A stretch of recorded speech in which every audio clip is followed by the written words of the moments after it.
நஹ்மதுல்லாஹல் அலீம் வ நுஸல்லி அலா ரசூலில் கரீம் அம்மா பாத். அன்பான பெரியோர்களே, ஜமாத்தார்களே, அல்லாவின் அருளால் ஃபஜ்ருடைய தொழுகையை தொழுதுவிட்டு நன்மையான காரியங்கள் குறித்து பேசுவதற்காக கேட்பதற்காக நாம் எல்லாம் அமர்ந்திருக்கிறோம். ரப்புல் ஆலமீன் அல்லாஹ் ஜல்ல ஷானஹு வ தஆலா நம்முடைய எல்லா அமல்களையும் பரிபூர்ணமாக கபூல் செய்வானாக. ஹைர் பரக்கத்துகள் நிறைந்த நாளாக, கெட்ட முடிவுகளை விட்டும் முசீபத்துகளை விட்டும் உலகத்தின் ஆபத்துகள், அல்லாஹ்வின் படைப்புகளின் தீங்குகளை விட்டும் நோய் நொடிகளை விட்டும் பாதுகாப்பு பெற்ற நாளாக அல்லாஹ் இந்த நாளை நமக்கு அமைத்து தருவானாக.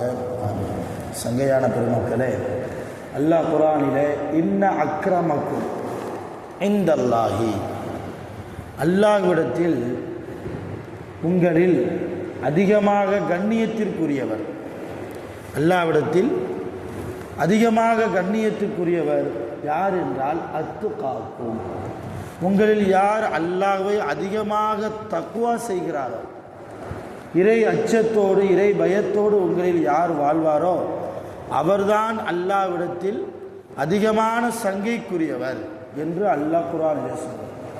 அருமையான பெருமக்களே, உலகத்தில் நான் சங்கையாக வாழ வேண்டும் என்று நான் ஆசைப்படுகிறேன். ஒரு கண்ணியமான வாழ்க்கை, ஒரு அழகான வாழ்க்கை, 4 பேர் என்னை மதிக்கிற ஒரு வாழ்க்கை ஆசைப்படுகிறோம், தவறில்லை. ஆனால் உலகத்தில் உள்ள படைப்புகள் நம்மை கண்ணியப்படுத்துவதை விட,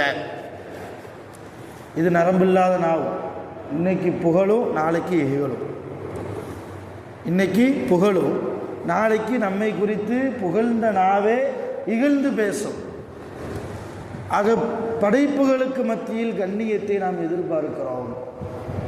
நம்ம போனால் 4 பேர் நம்மளை மதிக்கணும், நமக்கென்று ஒரு ரெஸ்பெக்ட், நமக்கென்று ஒரு அழகான கண்ணியம், அதோடு ஒரு வாழ்க்கை வாழ்கிறோம். ஆனால் அல்லாஹ் சொல்கிறான், கண்ணியம் என்பது என்னிடத்தில் உங்களுக்கு கிடைக்க வேண்டும். ஒரு நல்ல மூமின் அவருக்கு அடையாளம் என்னென்னா, அல்லாஹ்விடத்தில் கண்ணியம் கிடைக்கணும், அல்லாஹ்விடத்தில் சங்கை இருக்கணும். அல்லாஹ்வுடைய தர்பாருக்கு முன்னால் போய் நிற்கிற போது அல்லாஹ் என்னை கண்ணியப்படுத்தணும், அல்லாஹ் என்னை சங்கைப்படுத்தணும். இதோ என்னுடைய அடியான் உலகத்தில் வாழ்கிற போது எனக்காகவே தொழுதான், எனக்காகவே நோன்பு நோற்றான், எனக்காகவே தான தர்மங்கள் செய்தான், எனக்காகவே அவனுடைய வாழ்க்கையை மாற்றினான் என்கிற அளவுக்கு மலக்கு இடத்தில் நம்மை குறித்து பெருமையாக பேசி அல்லாஹ் என்ன செய்யணும், நம்மளை கண்ணியப்படுத்தணும். இப்போ அப்படி கண்ணியம் அல்லாஹ்விடத்தில் நமக்கு வேண்டும் என்றால் நம்மிடத்தில் இருக்க வேண்டிய மிக முக்கியமான குணம் தக்குவா. ஒரு விஷயம் தக்குவா தான். இறை அச்சம் இல்லை என்றால், தக்குவா இல்லை என்றால் அல்லாஹ்விடத்தில் நமக்கு கண்ணியம் கிடைக்காது. அல்லாஹ்விடத்தில் நமக்கு கண்ணியம் இல்லை என்றால் நாம் போகக்கூடிய இடம் அல்லாஹ்வுக்கே வெளிச்சம்.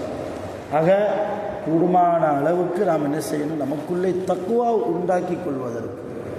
நேற்று கூட நான் சொன்னேன், தக்வாவினுடைய ஆரம்ப ஸ்டேஜ் என்பது அல்லாஹ் எதையெல்லாம் ஏவினானோ அதையெல்லாம் எடுத்து நடப்பது, அல்லாஹ் எதையெல்லாம் தடுத்தானோ, அல்லாஹ்வுடைய ரசூல் எதையெல்லாம் தடுத்தார்களோ அந்த காரியத்தை விட்டு நாம் விலகி இருப்பது. இதுதான் தக்வாவினுடைய ஆரம்ப நிலை. இந்த நிலைமைக்குள்ளாக நாம் வந்து மௌத்தாயிடுவோம். எதுவுமே இல்லை, தாண்டோண்டித்தனமான வாழ்க்கை, எனக்கு தேவைன்னா ஹராமை கூட ஹலாலாக்குவேன், எனக்கு தேவைன்னா ஹலாலை கூட ஹராமாக்குவேன் என்று ஒரு வாழ்க்கை நாம் வாழ்ந்தால் தக்குவா நம் உள்ளத்தை விட்டும் அல்லாஹ் எடுத்து விடுவாங்க. தக்குவாவை உள்ளத்தில் போடுறது அல்லாஹ் தான், இல்லையா?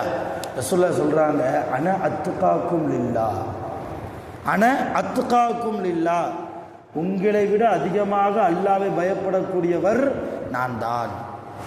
ரசூலுல்லாஹ் சொல்கிறாங்க, உங்களை விட அதிகமாக அல்லாஹ்வை பயப்படக்கூடிய ஒரு நபர் நான் தான்.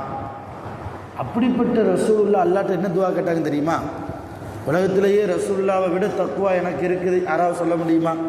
எந்த சஹாபியாவது, எந்த அவுலியாவாவது, எந்த சாலியான மனிதராவது ரசூலுல்லாவை விட அதிகமாக எனக்கு தக்குவா இருக்குன்னு சொன்னால் அவன் மூமினே இருக்க முடியாது, முஸ்லீமாகவே இருக்க முடியாது அவன்.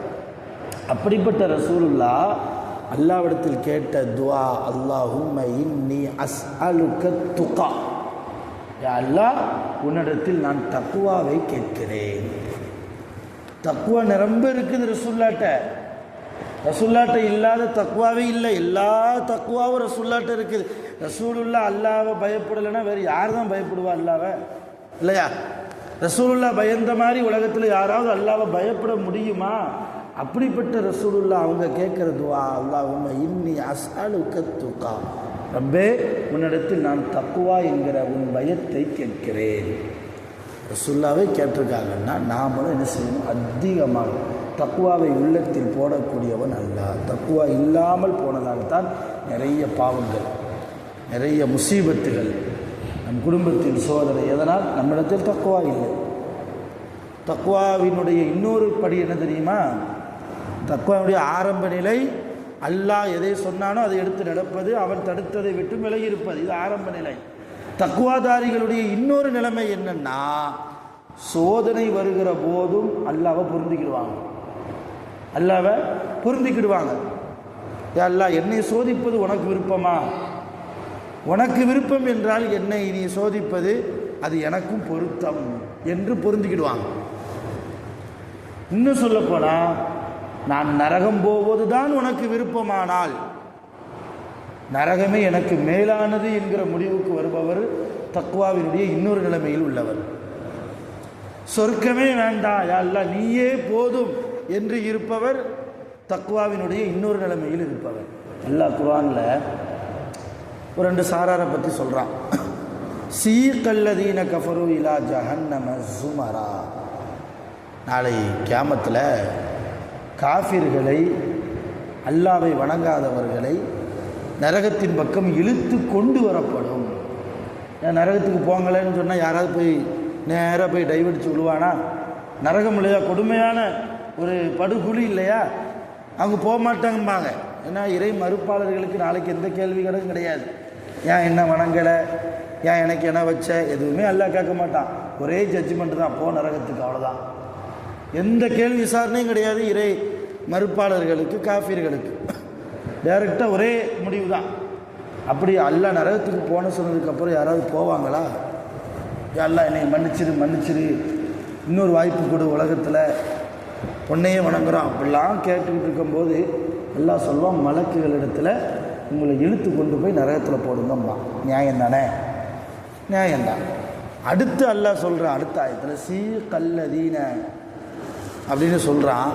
முஸ்லிம்கள் சீகல்லதீன தக்கவ், யார் அல்லாஹ்வை பயந்து தக்வாவோடு வாழ்ந்தார்களோ, இலல் ஜன்னதி சுமரா, அவர்களை சொர்க்கத்தின் பக்கம் இழுத்து கொண்டு வரப்படும். உலகத்தில் அமல் செய்கிறதே நாளைக்கு சொர்க்கம் போகணுங்கிறதுக்கு தான் இல்லையா? எதுக்கு நோன்பு வைக்கிறோம், எதுக்கு தொழுகிறோம், எதுக்கு இபாதத் செய்கிறோம், எதுக்கு தான தர்மம் கொடுக்குறோம், எல்லாம் அல்லாஹ்வுடைய திருப்தியை பெற்று நாளைக்கு கியாமத்தில் எங்கே போயிடணும்? சோனத்துக்குள்ளே நுழைஞ்சிடணும். எதை செஞ்சாவது போயிடணும். இப்போ அல்லாஹ் சோனம் போப்பான்னு சொன்னால் எந்த மலக்கும் நம்மளை அழைச்சிட்டு போக தேவையில்லை, ரூட்டை மட்டும் காட்டினா போதும், நம்மளே போயிடலாம் இல்லையா?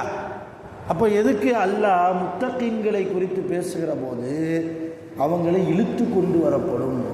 சொர்க்கம் வேண்டாம்பாங்க யார்? தக்வாதாரிகள்.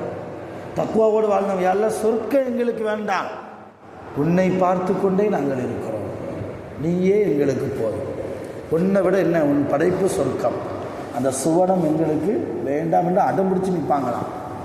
வேண்டாம் நாங்கள் போகவே மாட்டோம்பாங்க. அப்போ தான் அல்லாஹ் மலக்களை கூப்பிட்டு இந்த என்னுடைய நல்லடியார்களை சுவனத்தின் பக்கம் இழுத்து கொண்டு போங்க, சுவனத்தின் பக்கம் இழுத்து கொண்டு போங்க. அப்பவுமே என்ன செய்ய மாட்டாங்க? போக மாட்டாங்க. இன்னொரு ஆயத்தில் அல்லாஹ் சொல்கிறான், உஸ்லிஃபத்தில் ஜன்னா லில் முத்தகீன கைர பஈத், தூரமாக இருக்கிற சுவனத்தை இவங்களுக்காண்டி அல்லாஹ் என்ன செய்வான்? சுவனத்தை இழுத்து கொண்டு வந்து பக்கத்தில் வைப்பானா, எப்படியாவது சோனத்துக்குள்ளே போயிட்டுமேனு. அப்போ இதுதான் தக்வாதாரிகளுடைய இன்னொரு நிலைமை. இப்படி பல படிகள், பல தரஜாக்கள், பல அந்தஸ்துகள், பல நிலைமைகள் தக்வாவுக்குள்ளே ஒளிந்திருக்கிறது. அதை நாம் தேடி கண்டுபிடித்து அதில் எந்த தரத்தில் நாம் இருக்க போகிறோம். மௌத்தாயிரும் என்னைக்காவது ஒரு நாள், குல்லுமன் அலைகா ஃபான், உலகமே அழிந்து போகக்கூடியது தான். குல்லு நஃப்ஸின் ஸாயிகத்துல் மவுத், மவுத்துடைய சுவையை எல்லா ஆன்மாவும் சுவைத்தே ஆக வேண்டும். என்னைக்காவது ஒரு நாள் போகத்தான் போகிறோம். போனதற்கு பின்னால் அங்கே இருந்து கை செய்தப்படுவது எந்த பிரயோஜனமும், செகண்ட் சான்ஸ்லாம் எதுவுமே கிடைக்காது. 2வது வாய்ப்பு, 3வது வாய்ப்பு எதுவுமே கிடைக்காது. ஒன்ஸு போனால் அவ்வளோதான், முடிஞ்சு டோட்டல், எதுவுமே அடுத்த வாய்ப்பே இல்லை. அப்போ இதுதான் நமக்கு கிடைத்த இந்த உலக வாழ்க்கை என்பது நமக்கு கிடைத்த மிகப்பெரிய பொக்கிஷம். எந்த அளவு அல்லாஹ்வை பயந்து அல்லாஹ் இட்ட கட்டளைகளை நிறைவேற்றி அவன் எந்த வாழ்க்கையை வாழச் சொன்னானோ அதன்படி வாழ்ந்து மறைந்தால் நிச்சயம் நமக்கு அல்லாஹ்வுடைய வெகுமதிகள் கிடைக்கும். இல்லை என்றால் நம் அனைவர்களையும் அல்லாஹ் பாதுகாப்பானாக. கூடுமான வரைக்கும் தக்வாவை குறித்து நிறைய பேசுவோம். வல்ல ரஹ்மான் தக்வாதாரிகளாக நல்ல முத்தகின்களாக நம் அனைவர்களையும் முழுமையாக அல்லாஹ் கபூல் செய்வானாக. பகிரங்கமாக இருக்கிற நிலைமையிலும் தனிமையில் இருக்கிற நிலைமையிலும் அல்லாஹ் அவனை பயப்படுகிற ஒரு நல்ல சூழ்நிலையை, நல்ல உள்ளத்தை, நல்ல கல்வை நமக்கு நசீபாக்கி தந்திடுவானாக. வாஹிரு தஅவானா அல்ஹம்துலில்லாஹி ரப்பில் ஆலமீன். சுப்ஹானல்லாஹி வ பிஹம்திஹி சுப்ஹானல்லாஹி வ பிஹம்திஹி அஷ்ஹது அல்லா இலாஹ இல்லா அன்த அஸ்தக்ஃபிருக வ அத்தூபு இலைக். ஆமீன். சுப்ஹான ரப்பிக ரப்பில் இஸ்ஸத்தி அம்மா யசிஃபூன் வ ஸலாமுன் அலல் முர்ஸலீன் வல்ஹம்துலில்லாஹி ரப்பில் ஆலமீன். சல்லல்லாஹு அலா முஹம்மத் ஸல்லல்லாஹு அலைஹி வஸல்லம். சல்லல்லாஹு அலா முஹம்மத் ஸல்லல்லாஹு அலைஹி வஸல்லம். சல்லல்லாஹு அலா முஹம்மத் யா ரப்பி ஸல்லி அலைஹி வஸல்லம். ஸலாம்.